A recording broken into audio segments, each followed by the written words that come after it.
Now, for the third version of our suppressed premise, there exist differing or different domains of description. Oh, we now seem to be slightly behind in our slides. Sorry about that. Part of Dyson's argument about the paranormal and reductionism might well be focused on issues to do with ontological reductionism. We could consider this to be a language issue. What if the language of the natural sciences just cannot describe certain phenomena? You would either have to think that the phenomena does not exist, or you would need to admit to some other language that can describe it. The natural sciences can be considered to be what I will call a domain of description. So can the social sciences, like sociology and anthropology.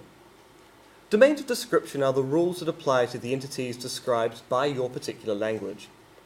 The domain of description that is English, for example, contains within it the notions of grammar, semantics, and so forth. And all these things apply to the entities or objects that make up the English language, namely the words. In the same way, we can talk about the domains of more formal languages, such as those used in the natural sciences. The domains of description for languages like the natural sciences are formal and strict. Unlike commonplace English, the scientists will find very few, if any, synonyms for the things they describe. Whilst I can describe a sunset in an almost endless series of ways, the scientists can describe the electron in a very limited set of ways. For example, in the natural sciences, we describe things in regard to natural or material predicates, such as electrons, neutrons, gravity, and so forth. In the social sciences, which often use ideas and predicates from the natural sciences, things are described in regard to a set of social predicates, such as culture, ethnicity, and so forth. For some philosophers, there is an associated issue to do with reductionism. How, if at all, can the predicates of one domain be reduced down to another? Can we reduce social science predicates down to natural science terms? Can we redescribe social phenomena in purely natural terms, such as giving a physical description of politics? There is an intuition that we must be able to. Human beings are material creatures, and our institutions, while sometimes amazingly complex, are just an expression of human interactivity, which is in essence material come physical.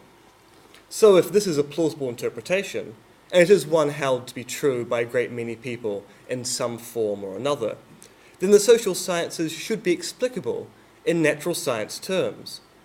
We should be able then to reduce history, for example, down to a theory, say in biology. However, some philosophers argue that such reductions cannot be made good, because there is something very different about the social domain. This difference is often identified in respect to regularities. The rules that make up the social are likely to only be accidentally true. For example, 200 years ago it was a general rule that women could not vote. Yet this rule is obviously no longer true. It was only ever true by accident, rather than for some fundamental reason. The rule was able to be altered or revoked without changing the entity, woman, to which it applied. The rule that is gravity, however, affects all objects in its domain, and we do not expect this to change. I think that Dyson's non-reductionist holistic argument can be plausibly constructed as one where he is casting doubt upon the claim that we might be able to reduce all domains down to that of the natural sciences. Consider the social and natural distinction again. Can we describe the actions of a particular human being in purely physical terms? I can certainly attempt to, given a sufficient understanding of neurophysiology. I can claim that a person concerned acted in a certain way due to certain chemical states in the brain.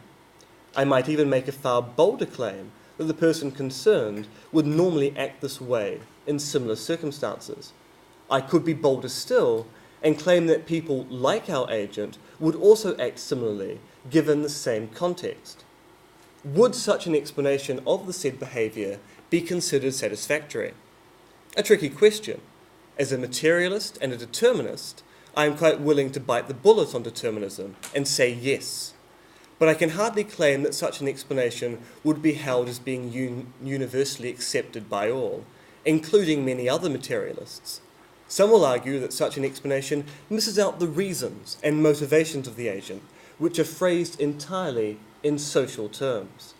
That the agent wanted to perform the action is important to the explanation of said action.